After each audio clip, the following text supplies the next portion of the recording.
Hey guys, welcome back to CXO Conversations live from 3i Africa in Accra, Ghana. I'm here with my friend Rosy Fynn, country director in Nigeria Yep. for the Mastercard Foundation. Rosy, welcome to the show. Thank you so much. Super excited to be here. Okay, let's start by the usual, where do you come from? And I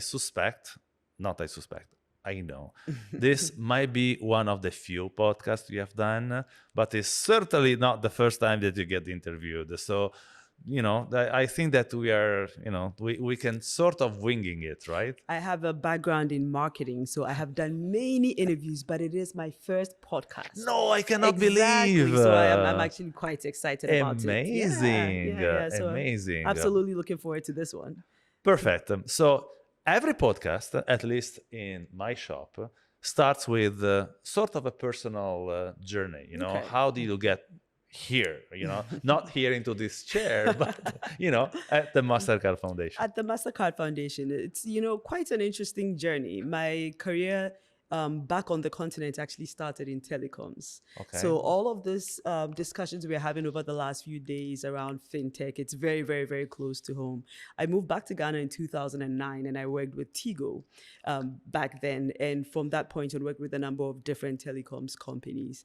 And in about 2017, I actually took part in a fellowship called the Tutu Fellowship, Okay. which is actually set up by Desmond Tutu, and he's the patron of that.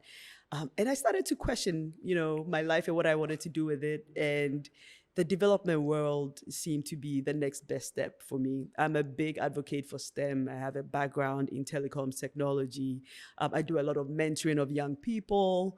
And that's all the kind of work that is relevant at the Mastercard Foundation. So got an opportunity to actually start out in Ghana, where we are currently as the country director, and the rest, as they say, is history. So I joined the foundation in 2021 Okay. and moved to Nigeria in 2023 to become the country director there, and that's where I've been the last few years.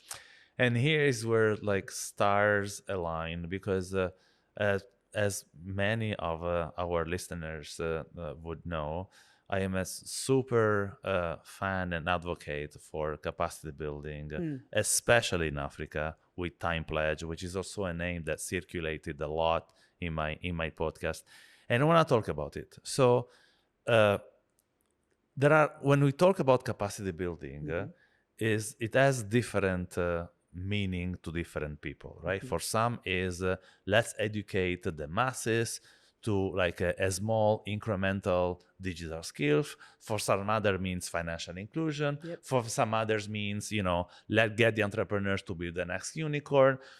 What's your take?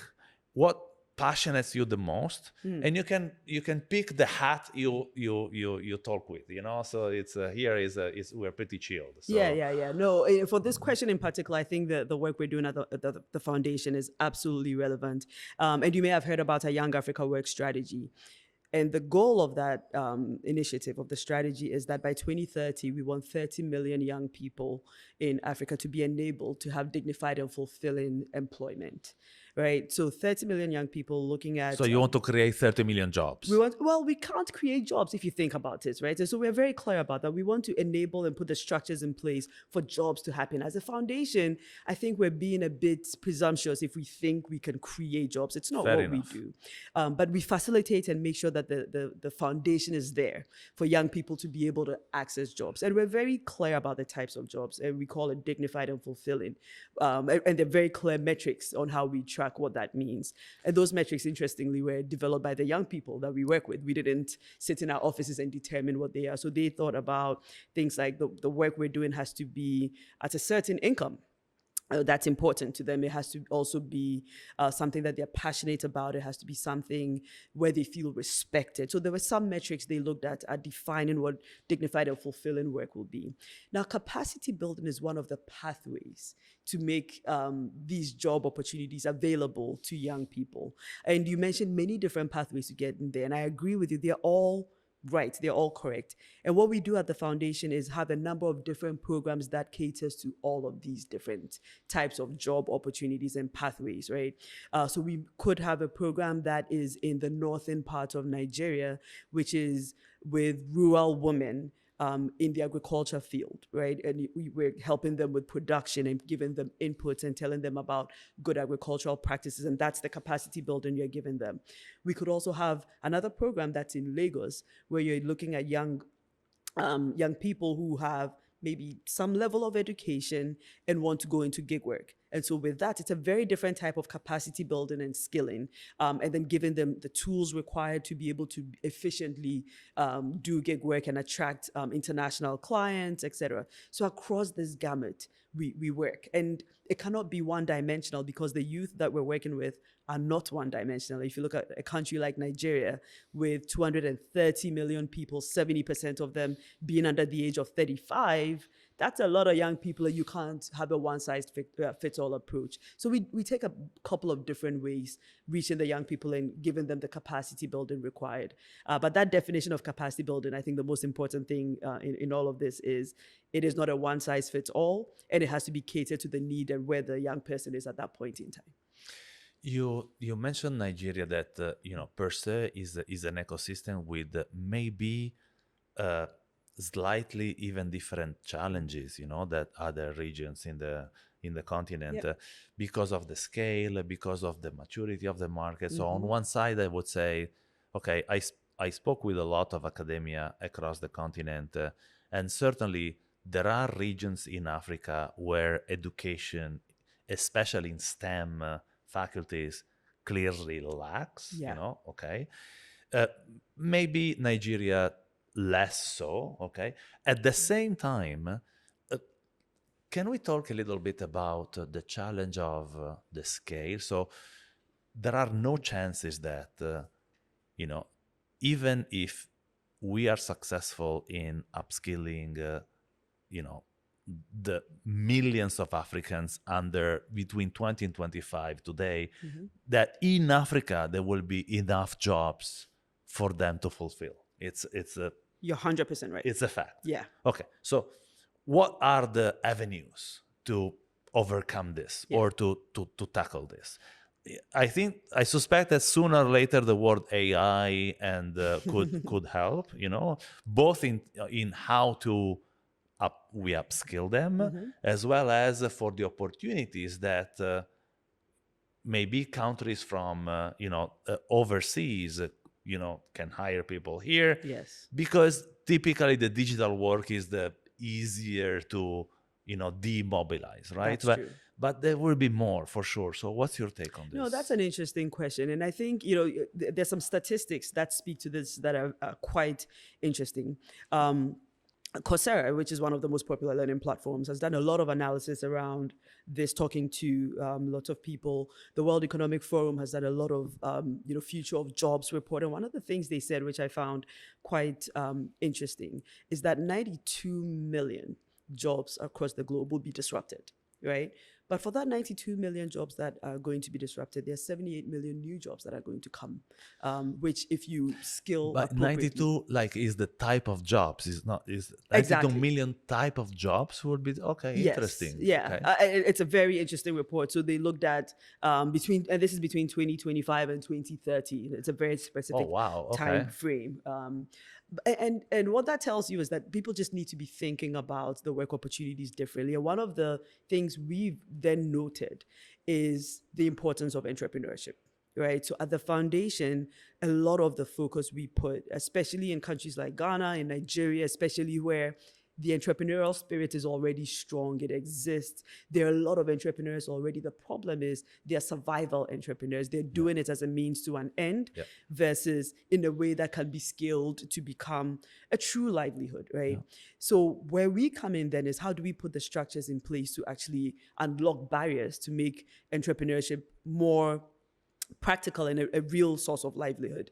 And there's some common barriers that we've seen: access to the right types of markets for these entrepreneurs, access to financing, which is a huge bottleneck for a lot of the entrepreneurs. And one of the things you mentioned, having the right skills and capabilities. It's some of the technical skills, but it's also some of the soft skills. And it could even be basic digital skills like how I market better using social media, etc.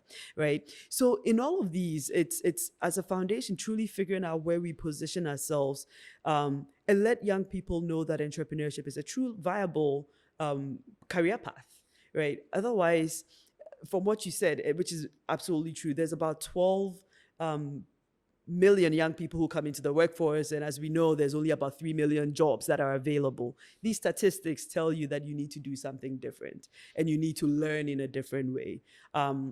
And our job as the foundation is to provide some of those guardrails to make that possible. So entrepreneurship is definitely one of those pathways. But a second one that I think is absolutely critical is you hear this a lot of the time where, founders of large organizations will say, I had 500 work opportunities, but I could not find the right talent to fill those jobs. There is a mismatch between the skills that young people are developing and what employers are looking for. And I think where we stand is also the opportunity to better create a railway between skills coming out and the jobs that are available. One of the statistics in Nigeria that was super interesting for me, we did some research with McKinsey a couple of years ago, and they showed that only 26% of young people coming out of school, tertiary education, were studying things that were relevant to the job market. Wow. A lot of them were doing roles in areas that were already being disrupted. So you've lost the battle the day you came out of school, because you're not studying what people care about, right? So then you'll have to do micro courses, and that's where all of these things come into play. But that's the fundamental part. How do we ensure that young people are getting the right skilling that is more applicable to the demands of employers? And there's a number of programs that we are working on that will better match that. So if you're talking about even TVETs, what are the skills, the outputs, the outcomes, and how do we even get employers involved in this so that they are also more able to outline, this is what we're looking for, so that we skill for the jobs that are available versus this current mismatch that exists. So, Rosy, if money was not a problem, but instead of Nigeria, you had to, tomorrow you become the country director of Guinea-Conakry, or for I've said Guinea-Conakry because it's like maybe 10 million-ish people. It's much smaller. Exactly, much smaller, francophone, so a different culture as well. With a sort of, and of course, assuming that language was not a problem either, which I'm pretty sorry it isn't. So, what would be like the first 3 or 4 things that you would do? Because in Nigeria, the infrastructure is there, and also, let's say that it's easier to find co-investors or enablers or even institutions to fund to be able to deploy. You guys cannot do everything yourself. 100%. That's not the principle, right? At all. So how different would be, or how different would be the approach in a much smaller country? It's an interesting question, but this is the interesting part about the scale of a place like Nigeria. The things I can do in the south of Nigeria, Lagos, etc., I can't do it in the north of Nigeria, which is almost like a different country. Oh, wow. Okay. I didn't think of it. Because of the issues and the insecurity, you can't even get to that part of the country. It's a completely different world. And so those problems actually do exist there. But let's go back to your principle, which is, if it was a much smaller, different country, how would the approach be? I think there are some fundamentals that remain the same. In Africa and across most of the continent, agriculture is still one of the most viable work pathways. You would start there, basically. We would still start there. It would be my view. And we have done a lot of, when we were thinking about moving our operations to Africa, fully, which the foundation did around 2019, 2020. We did a landscape of most of the countries. We're currently in 7 of those countries, but we have a pretty strong understanding across. And when I say we're in 7, that's where we have physical offices and presence. In all of the other countries, we actually have work that we do through partners. The foundation works 100% through partners. We don't implement any of our own Yeah, programs. of And course. some of our programs, so we have programs in Sierra Leone, Liberia, Cameroon, places where we don't have offices, but we have extensions. But what we recognize is that thinking about food security, etc., agriculture is still a fundamental place to play. We have the arable land. The infrastructure makes it difficult. So that's where we work with government, private sector to see how you can unlock those barriers. When you start to think about other aspects such as digital being an enabler to work opportunities, that's where that infrastructure piece becomes even more critical. What's the status of telecoms companies? What's the penetration of internet, smartphones, data, etc.? And so you might be able to do certain digital-oriented programs in pockets of the country. Again, that's the same as in Nigeria. The digital programs that I do in Lagos, in Enugu, etc., I cannot do in certain parts of the north because the young person there, the young woman there, uses her brother or her uncle's phone, doesn't have her own digital device, etc. But yeah, I think in a nutshell, Agric becomes that first play for us, and it unlocks a lot of opportunities. And when you think about Agric, across the entire value chain, primary production has a role to play, but where young people get excited is in the agro processing and a little higher up. Yeah. And there's the ways of doing that is actually quite simple with small machinery, small mechanization tools. It doesn't need to be a huge factory to do that kind of processing. So in a place like Guinea-Conakry, you could still play across the entire agri value chain and be able to actually enable quite a number of job opportunities. Interesting. And I'm surprised that you did not mention the I would start from the academia. And I trust 300% that your answer is the correct one or is the smarter one. But and I mentioned Guinea Conakry because I happen to have spoken to a couple of universities there that have a very, I want to say, weak STEM infrastructure, system. Some of them, they don't have a computer science Lab. how do you say it, lab or special or faculty, right? So they have information services, something like this. And I said, okay, it would be so easy to leapfrog the way you teach to these young STEM students, from literally the horse to the Tesla by teaching them how to know code instead of code, Yeah. But then I said, okay, but this will not put food on their tables. Yes. So that's why you said That is exactly, but it's also two-pronged. One, a lot of the young people are looking for that immediate ability to earn an income, Yeah. right? So I don't disagree that the pathway of strengthening education systems is important. You're 100% right. It's important. But the number of young people who fall off and even get into the tertiary institutions becomes a very small percentage, right? I think in some across Africa, to get to the tertiary institutions that you're strengthening, sometimes it's as little as 9% of those who go from primary into secondary into tertiary. So if you focus there fully as the first step, you've eliminated a lot of the young people who already exist in that market. So it's relevant, and I think it requires strengthening, and it's a play that would happen. And that's why a lot of the programs we do are multidimensional. But if based on your question, which is where is the one place I would start? Yeah, the one. Yeah, it would be where would I be able to get young people into employment, hopefully get them to be able to hire other young people and start, to show economic transformation and systemic change that way. But yes, I fully agree with you. Education becomes another very important play, and building the markets, doing those interconnectedness. I think those are key. But getting people into work will be the first step. Rosy, you made me think that I was trying when I was, we have this program that focuses on in frontiers market in Africa, the 1% of the STEM students, right? Try to make them the next generation entrepreneurs or connecting them with startups and so forth. But the one number I was trying to sort of extrapolate from research that is actually not super accurate in Africa, at least, I think that in 2023, the number of university students in Africa was lower than 20 million. Is that Wow. even possible? 20 million, only 20 million students per year in STEM faculties Yeah. in Africa? Yeah. That seems really. But at the same time, think of it. Makerere University, one of the largest in Africa, Yep. 26,000 students.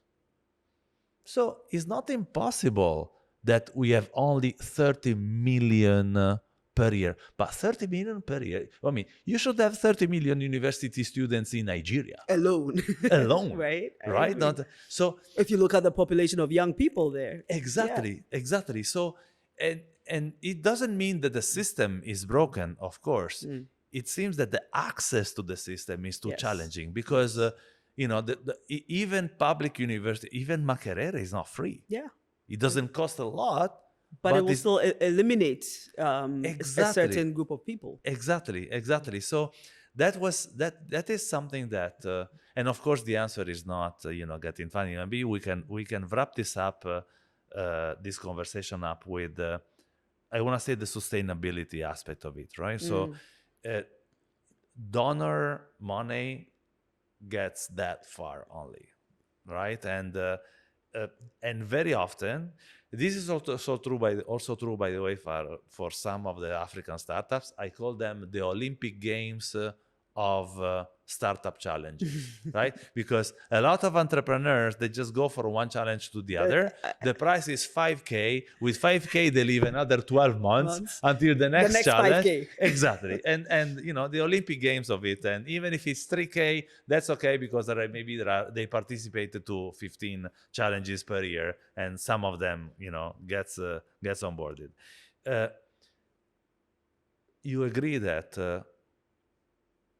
self-sustainability should be the goal of each one of these projects. Yes.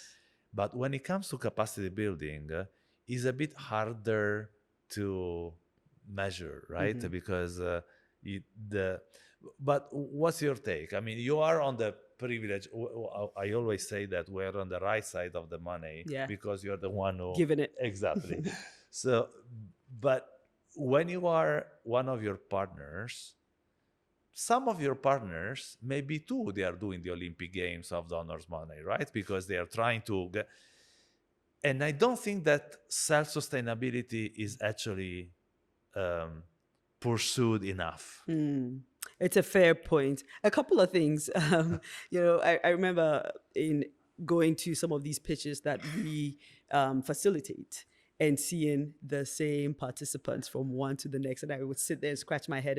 And so the one who's the best at writing that application, will get from one pitch to the next. And then a whole bunch of other young people are eliminated or alienated. And interestingly, we did a program with the UNDP to solve just that, where Wow. we looked at atypical actors. So people who are not even aware that catalytic funding existed in rural communities, persons with disabilities, young women.